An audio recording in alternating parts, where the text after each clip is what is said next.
खबरें। नागौर में ACB team ने नगर परिषद के कनिष्ठ सहायक हरनारायण गौड़ को रिश्वत लेने के आरोप में ट्रैप किया है। हरनारायण गौड़ ने पट्टा जारी करने के एवज में दलाल के जरिए 35,000 की रिश्वत मांगी थी।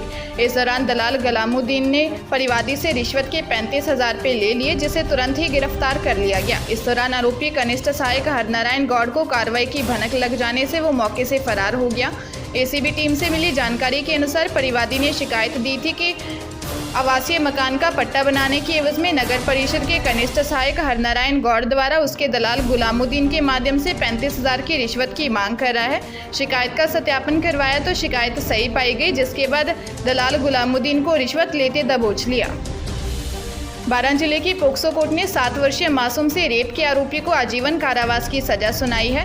इसके साथ ही आरोपी पर 50,000 रुपये का जुर्माना भी लगाया है। जज ने फैसले में टिप्पणी की है कि अभियुक्त ने मासूम बालिका के साथ जिस तरह दुष्कृत्य किया वह संपूर्ण समाज के आपसी वैश्वासिक संबंधों के लिए घातक है। विशेष लोक अभियोजक घासीलाल वर्मा ने बताया कि 24 अक्टूबर 2019 को पीड़ित बालिका के पिता ने मामला दर्ज करवाया था। की रिपोर्ट में बताया था कि 22 अक्टूबर को पत्नी और वह काम पर गए थे, तभी आरोपी बृजमोहन ने दिन में करीब 11 से 12 बजे उसे खाल में ले जाकर ज्यादती की थी। पुलिस ने आरोपी बृजमोहन को गिरफ्तार कर कोर्ट में चालान पेश किया। बाड़मेर जिले के रामसर थाना क्षेत्र के सैतराऊ गांव में शादी के 20 दिन बाद पति पत्नी की सड़क हादसे में दर्दनाक मौत हो गई। दोनों बहन के सामाजिक कार्यक्रम के लिए चडार मदरूप गांव जा रहे थे। गांव के पास ही सामने से आ रही बोलेरो ने कुचल दिया।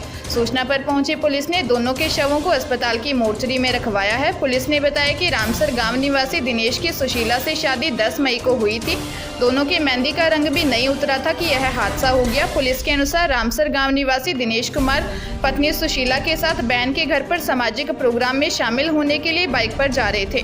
सैतराऊ गांव के पास सामने से आ रही बोलेरो ने बाइक को टक्कर मार दी। हादसे में दोनों की मौत हो गई। उदयपुर जिले के झाड़ोल थाना क्षेत्र के बस स्टैंड के पास गर्लफ्रेंड को बेरहमी से पीटने का वीडियो सामने आया है। युवक युवती रिलेशनशिप में रह रहे थे। 25 साल की युवती फोन पर किसी से बात कर रही थी, तभी 28 साल का बॉयफ्रेंड आ गया और कॉलोनी की गली में ही सरेआम पिटाई करने लगा। इस दौरान युवती की सहेली ने बचाने की कोशिश करने लगी, लेकिन युवक ने डर से वह पीछे हट गई। युवती के रोने की आवाज़ सुनकर लोग घरों से बाहर निकले। देखा कि एक युवक युवती को बुरी तरह से पीट रहा है। रोती हुई युवती माफ़ करने और छोड़ने की गुहार लगाती रही, लेकिन प्रेमी थप्पड़, लात, घुस्से और चप्पल बरसाता रहा। युवती के चिल्लाने पर लोग जमा हो गए। इसके बाद युवक युवती दोनों मौके से चले गए। फाइटर वायरल वीडियो की पुष्टि नहीं करता है। हनुमानगढ़ जिले के संगरिया में बुजुर्ग महिला के ब्लाइंड मर्डर का खुलासा करते हुए पुलिस ने आरोपी दंपति को गिरफ्तार कर लिया है। आरोपी पति पत्नी दोनों हेरोइन का नशा करने के आदी हैं। उन्होंने हेरोइन खरीदने के लिए पैसे जुटाने के लिए वृद्धा का गला घोंटकर कान की बालियां और अन्य सामान लूटकर ले गए। पुलिस ने बताया कि आरोपी पति भीमसेन और उसकी पत्नी मोनिका नशे के आदी हैं। उनके पास हेरोइन खरीदने के लिए रुपये नहीं थे, इसलिए घर से रुपये और गहने चोरी करने के लिए 28 मई को वार्ड 33 निवासी वृद्ध महिला देवी की गला घोंटकर हत्या कर दी। हत्या के बाद आरोपी उसके कानों में पहनी सोने की बालियां लूटकर ले गए थे। पुलिस इनसे पूछताछ कर रही है।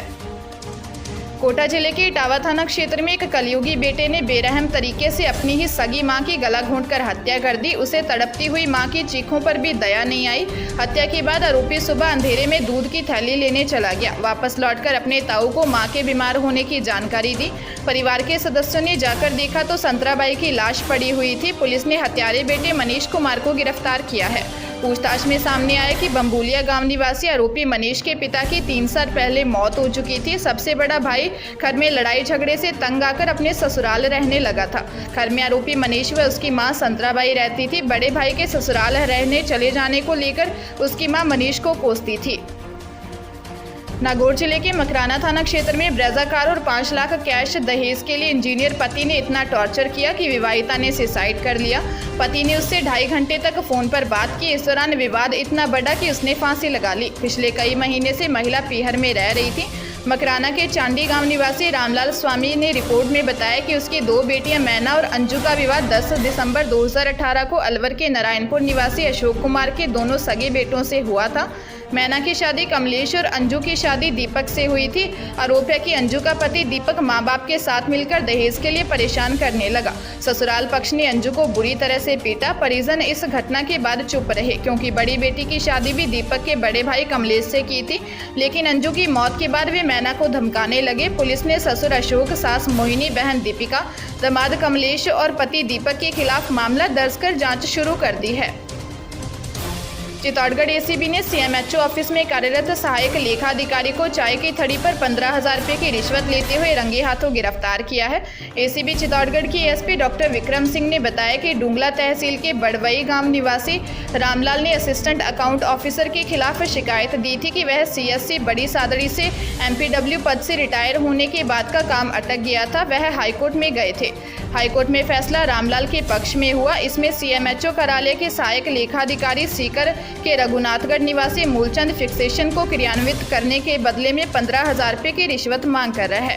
एसीबी ने शिकायत का सत्यापन करवाया तो शिकायत सही पाई गई, जिसके बाद एसीबी ने मूलचंद को दबोच लिया।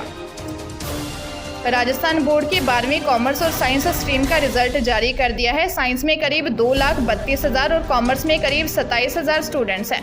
बोर्ड के प्रशासक एलन मंत्री ने परीक्षा परिणाम जारी किया। इस साल कॉमर्स में 97.53% स्टूडेंट्स पास हुए हैं। छात्रों के पास प्रतिशत 96.93 रहा है और छात्राओं का पास प्रतिशत 98.62 रहा है। राजस्थान बोर्ड साइंस में 96.53% स्टूडेंट पास हुए हैं। छात्रों का पास प्रतिशत 95.98% रहा है और छात्राओं का पास प्रतिशत 97.5% रहा है। राजस्थान बोर्ड में एक बार फिर लड़कियों ने बाजी मारी है। इस साल भी मेरिट लिस्ट जारी नहीं की गई है। रिजल्ट के बाद स्टूडेंट्स को रिवैल्यूएशन करने का मौका दिया जाएगा। प्रवर्तन निदेशालय ने कांग्रेस की अंतरिम अध्यक्ष सोनिया गांधी और राहुल गांधी को सम्मन भेजा है। ईडी ने मनी लॉन्ड्रिंग केस में राहुल को 2 जून यानी आज और सोनिया को 8 जून को पूछताछ के लिए बुलाया है। सूत्रों के मुताबिक राहुल ने बाहर होने का हवाला देकर इसके लिए वक्त मांगा है, जबकि सोनिया 8 जून को पूछताछ में शामिल होंगी। एजेंसी ने नेशनल हेराल्ड केस में की जांच में दोनों नेताओं को शामिल होने को कहा है। इस केस में ईडी ने कांग्रेस के 2 बड़े नेता पवन बंसल और मल्लिकार्जुन खड़गे को बीते 12 अप्रैल को जांच में शामिल किया था। 2012 में सुब्रमण्यम स्वामी ने सोनिया और राहुल के खिलाफ केस दर्ज करवाया था। इसमें स्वामी ने गांधी परिवार